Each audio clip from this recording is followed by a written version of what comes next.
प्रिय भाइयों और बहनों, प्रभु यीशु मसीह के मधुर नाम में आप सभी को जय मसीह। आज हम सिर्फ एक साल को अलविदा नहीं कह रहे।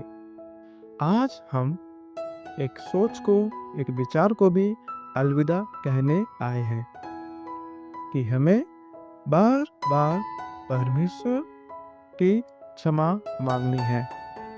आज हम उस सच्चाई को सुनेंगे जो हमें दोष भाव से नहीं, स्वतंत्रता में ले जाएगी, क्योंकि हमारा नया साल हमारी कोशिश से नहीं, यीशु के पूरे किए गए काम से शुरू होता है।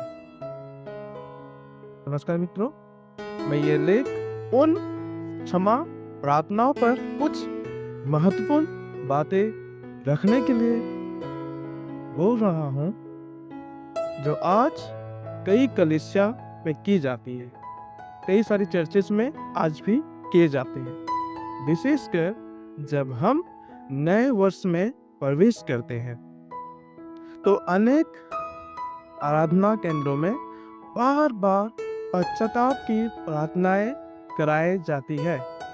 लोग कहते हैं, प्रभु इस साल जो भी पाप हुए उन्हें क्षमा कर दे, ताकि हम नया साल पवित्र होकर शुरू करें। परंतु आश्चर्य की बात यह है कि ऐसी प्रार्थनाओं का पवित्र बाइबल की सच्ची शिक्षाओं से कोई सीधा संबंध नहीं है। सबसे पहले हमें समझना होगा कि यीशु के शारीरिक रूप से आने से पहले यहूदी धर्म में प्रचलित था। क्या प्रचलित? बार बार पश्चाताप की प्रार्थनाएं वहीं से उत्पन्न हुई। इन प्रार्थनाओं का उद्देश्य आंतरिक परिवर्तन नहीं था, बल्कि समुदाय की धार्मिक पहचान बनाए रखना था। उनकी दो मान्यताएं थी। पहला, परमेश्वर का राज अभी पूरी तरह नहीं आया है। दूसरा, पाप की समस्या अभी सुलझी नहीं है। इसलिए पश्चाताप एक निर्णायक मोड़ नहीं, बल्कि बार बार दोहराया जाने वाला अनुष्ठान बन गया। यहूदी प्रार्थनाओं में सेमोने एस्रा दिन में 3 बार पढ़ी जाती है, जिसमें बार बार पाप स्वीकार और क्षमा की याचना होती है। परंतु नए नियम के विश्वासी ये घोषित करते हैं कि परमेश्वर का राज मसीह यीशु में आ चुका है, समय पूरा हो गया और परमेश्वर का राज निकट आ गया। ये मिलता है हमें मरकुस 1:15 में। इब्रानियों का लेखक पौलुस बताता है कि ऐसी दोहराने वाली प्रार्थनाएं पाप को हटाने के बजाय पाप को याद दिलाती है। प्रियजनों, पुराने नियम के बलिदान पापों को ढकते थे, हटाते नहीं थे। परंतु मसीह का क्रूस कुछ बिल्कुल अलग करता है। वह पाप को हटा देता है, पाप को ढकता नहीं है, पाप को पूरी तरह से हटा देता है। यूहन्ना बपतिस्मा देने वाले ने कहा, देखो यह परमेश्वर का मेमना है जो जगत का पाप उठा ले जाता है। यूहन्ना 1:29 में लिखा है। और फिर अगर हम पढ़ते हैं यूहन्ना 19:31 में क्या लिखा है, और क्रूस पर यीशु ने ऊंचे शब्द में कहा, पूरा हुआ। इसका अर्थ था पाप का कर्ज चुकाया गया, उद्धार का काम पूरा हुआ, परमेश्वर और मनुष्य का मेल हो गया। ये हार की नहीं, ये विजय की घोषणा थी। यीशु ने क्रूस पर कहा, हे पिता इन्हें क्षमा कर। लूका 23 के 34 में लिखा है। और फिर हे पिता मैं अपनी आत्मा तेरे हाथों में सौंपता हूँ। लूका 23 के 46 में लिखा है।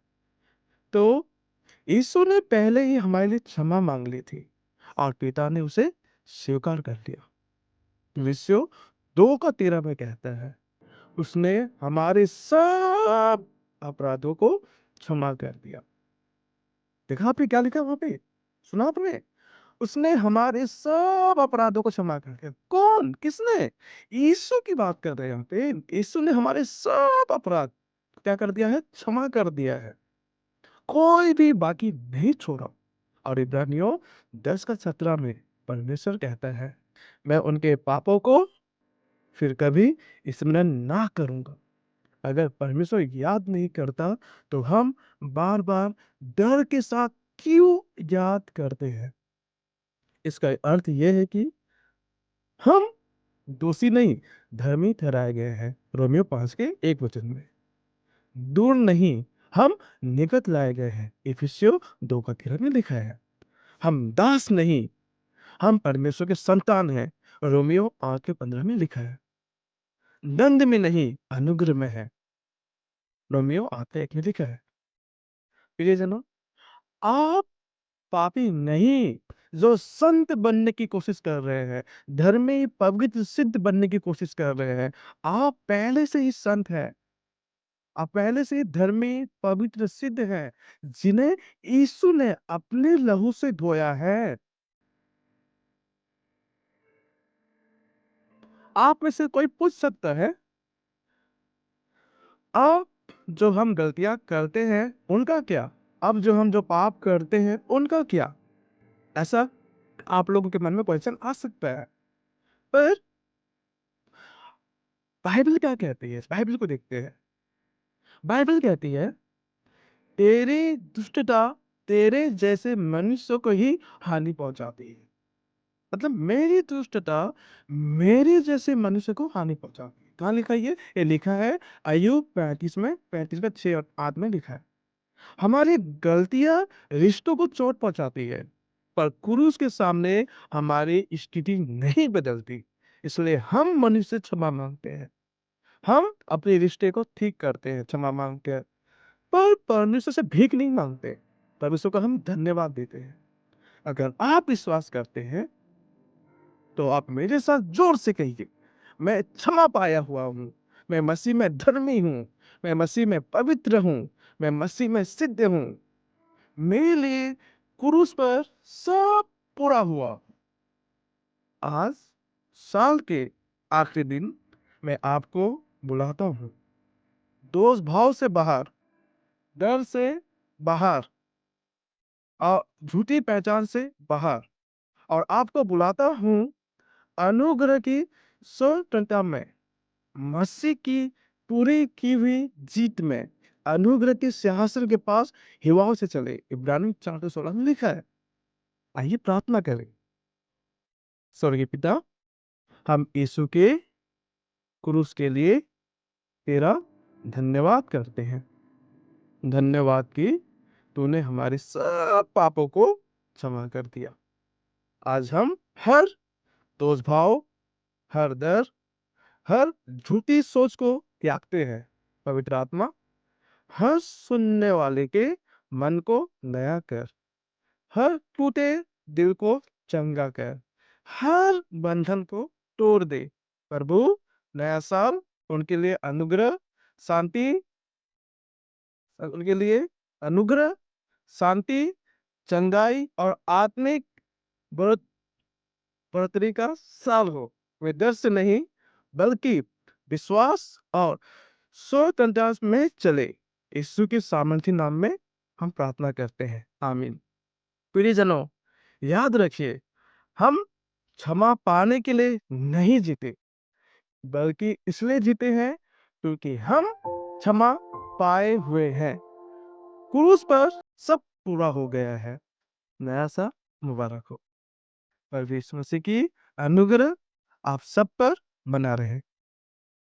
जय मसीह की।